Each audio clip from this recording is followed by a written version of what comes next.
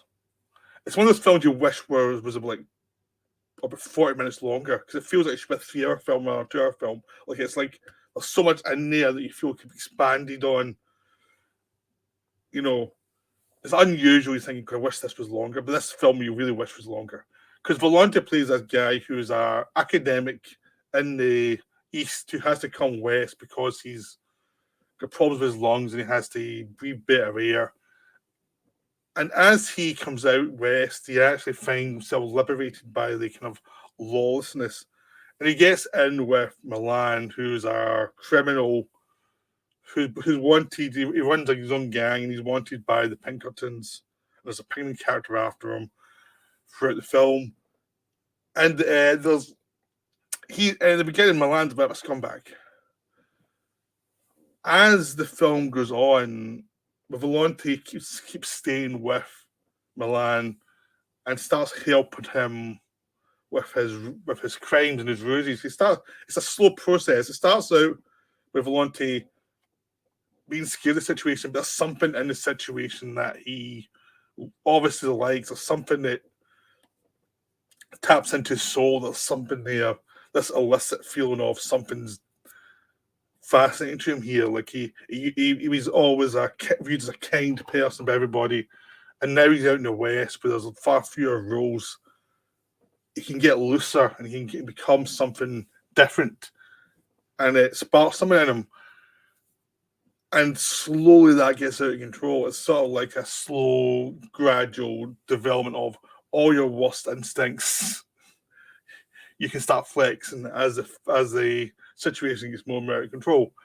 That's what happens slowly. Volante helps Milan in little bits, and then at some point a shootout, he shoots somebody who's going to shoot Milan, and then now he's traveling with Milan and his cronies, and he ends up going to a place up in the mountains where a lot of the outlaws stay, and this is where he starts coming up with schemes himself to actually create the crimes rather than just observing, and just slowly over time, you know, Milan is kind of forced out, and Volante becomes the leader with disastrous results because Volante is going to go full on. And as Volante rises and crime, he has a successful raid in a bank where they get the money, and he can bring in more ruthless criminals to this camp. And basically, what was once a peaceful camp becomes something that's dangerous to the establishment that has to be raided. Well, Milan starts to see that his way of doing things in the past wasn't the best way. Like, he starts to develop a conscience, while Volante starts to develop a psychopathy. That's probably there under the surface for all the time, but where Milan came from difficult origins and probably survived doing these crimes, he starts to see the error of his ways, while Volante just gets unleashed. And Volante Unleashed is a problem for the situation, because Volante Unleashed means there's a lot of anger, a lot of irrationality, a lot of darkness there that isn't being contained by anything anymore. And he's a lot more ambitious, like he's a hungry dog trying to kick back against the society he probably felt held him down. So there's a lot of psychopathy in Volante that's now getting unleashed, and he's selfish and self-regarding, and slowly people who liked him when he was quieter and warmer start to distance themselves from him. It's like, okay, this guy's crazy. And Milan slowly starts to think, I need to get this guy out. This guy's going to have a problem. So it's a wonderful film. The ideas are great. The characters are terrific. The arcs are great. I mean, one of the criticisms Milan had was he says his character, you never saw him do anything really bad at the start, which I wish he did because it made the arc more interesting, which is probably true. But it still works. You still get the sense of this guy was a mad dog. This guy was crazy. This guy was dangerous. It's just implied that there was some other stuff that you haven't seen that you wouldn't like. But when Volante slowly gets the bug, it becomes this thing of letting the demon out that he's kept down for years. And it's an interesting little case of what's really going on with people when we take away all the rules, what's really going on with them. And it shows everyone is flawed in some way, even if you think you're not. And so even though they one going up, one going down, crossing moralities, it's a bit schematic. It works because the characters are interesting. It's not that one causes the other one. It's just that their experiences cause them to change over time. And it's just a terrific film. The problem is sometimes you feel there's a budget shortfall where things are explained rather than shown, especially in the second half. And you feel in some of that to do with budget, like they'd run out of money and they couldn't do certain things they wanted to do. But there's a lot of stuff you see in the aftermath. It's pretty haunting. It gives you a sense of things have gone wrong, things have gone really bad. But it's one of those films that you definitely sense like if you really wish it was longer, there was more there that could be explored. If they had more money, a bit more time, they could have explored the character. Everything was there to be dealt with. It just needed more time to really get certain things done. But it's still a wonderful film. I really enjoy it. It's just terrific. So, I mean, The Big Gundown is probably the most successful spaghetti western. Face to Face is a more interesting film, but it's one that's more flawed because I think there was budget problems. That's what it just feels like. But they're both definitely worth watching. They're two of the strong spaghetti westerns. You really need to see both of them. They are really good. So I hope you enjoyed this. I'm going to be back soon, like in a few minutes, with another live stream on another subject. It just helps separate them really by doing it this way. So I hope you enjoyed this. I'll be back soon.